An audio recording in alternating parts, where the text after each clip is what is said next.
B Ed কোর্সে ভর্তির নাম করে রাজ্যের ছাত্রছাত্রীদের কাছ থেকে লক্ষ লক্ষ টাকা হাতিয়ে নেওয়ার অভিযোগ উঠেছে আগরতলা এমবিবি ক্লাব সংলগ্ন এসআর এডুকেশন নামক সংস্থার বিরুদ্ধে।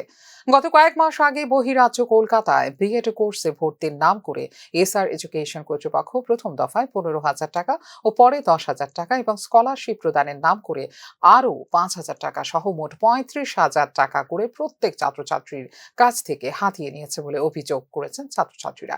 প্রায় এক বছর পেরিয়ে গেলেও বিএড কোর্সে ভর্তি না হতে পেরে হতাশ ছাত্রছাত্রীরা ভর্তির বিষয়ে এসআর এডুকেশনের কর্তৃপক্ষের নিকট জানতে চাইলে এ ব্যাপারে তারা কিছুই জানেন না বলে স্পষ্ট জানিয়ে দেন। ছাত্রছাত্রীদের সঙ্গে আর্থিক প্রতারণার অভিযোগ তুলে এসআর এডুকেশনের বিরুদ্ধে উপযুক্ত ব্যবস্থা গ্রহণ করার জন্য রাজ্যের শিক্ষামন্ত্রী তথা মুখ্যমন্ত্রীর নিকট আবেদন জানিয়েছেন প্রতারিত ছাত্রছাত্রীরা। যদি আমাদের সাথে এরকম হয় তাহলে ইন ফিউচার অনেকগুলি স্টুডেন্টের সাথে এরকম হতে পারে। কারণ আমরা তো এখানে ভর্তি হওয়ার জন্য এসেছিলাম, তারপর দেখি কি এখন এখন কোনো টাকা কোনো কিছু দেওয়া হচ্ছে না, কোনো এডমিশন দেওয়া হচ্ছে না। আমরা প্রথম বলেছিলাম যে আমাদের টাকা লাগবে না, কোনো কিছু লাগবে না, অ্যাটলিস্ট আমাদের এডমিশন করে দিই, তারা ওটাও হবে না।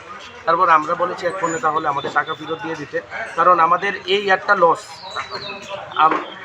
এই একটা লস আর কিন্তু এরকম অনেকজন স্টুডেন্টের সাথে এরকম হতে পারে ইন ফিউচার। তাই আমরা মাননীয় মুখ্যমন্ত্রী এবং শিক্ষামন্ত্রীর কাছে আবেদন করছি যে এই বিষয়টা যাতে ভালো করে উনি দেখেন।